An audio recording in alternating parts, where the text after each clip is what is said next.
angels. Sir Toastmaster, ladies and gentlemen.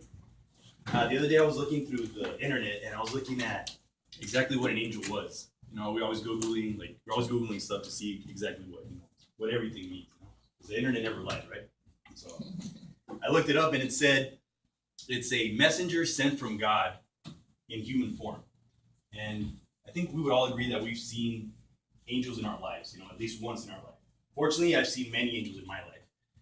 It could be in any type of form. I mean, I've seen it like in my, a relative, elderly relative that showed me how to be more caring, more loving towards people. You know, it could also be your children, which my children, they brought me a lot of, to know what unconditional love is and acting like a child again, which is, I think is a great thing. And also, it could also be those relatives you have not seen in, let's say, many years, but when you see them, it's like you hadn't seen them in a couple of days. Like, hey, what's up, man? How you doing? How you been? You know, just that type of thing. And it could also be somebody that you just meet for a brief moment that could give you some inspiring words that could, change your life. So I remember the first angel I met in my life was my grandmother. Her name was Elisa Ruiz Nido.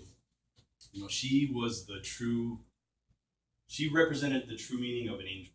You know, her aura was like an angel. I remember she would always, be smiling, having a good time, and always giving prayers to others, like uplifting their spirits through prayers. And I remember she would always be caring for us, keeping our family always united. And another thing that I remember about her was she would always be doing things for others without asking anything in return. When she lived in Mexico, I remember she used to go up to the hills where there was, just nothing but cardboard houses, a lot of people that were, hungry, needed somebody to give them a little bit of faith for them to stay alive. And my grandmother and a group of these women would actually go up there and they would go pray for these people and bring them food, clothes.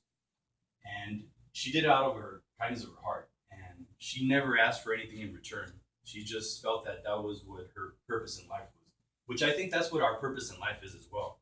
To serve others. It doesn't have to necessarily be money. It can be, just give them a good word of advice or, uplifting them, just by telling them, hey, it's going to be all right.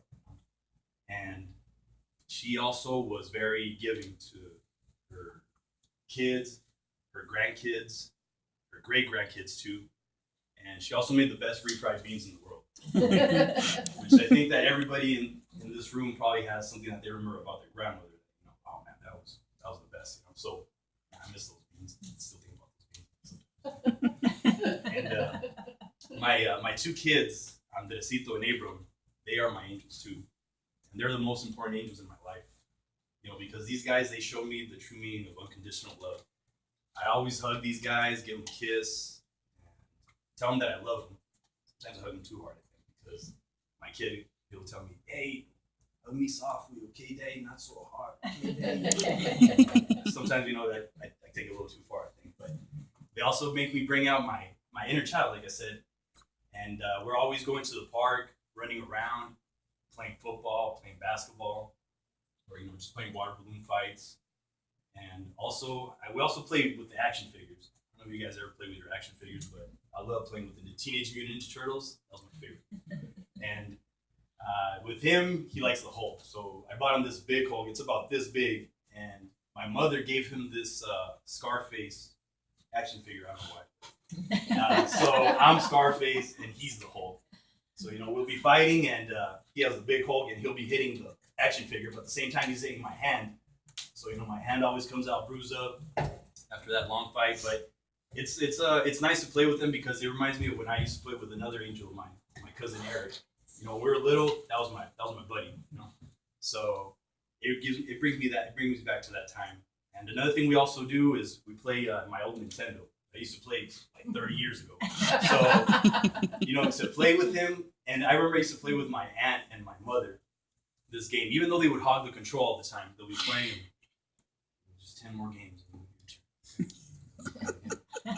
I still love them, but I love them. But now to be able to share this with my son, it's a true blessing because I used to share this with my other two angels, which is my mom and my aunt. Now I get to share it with my four-year-old little angel.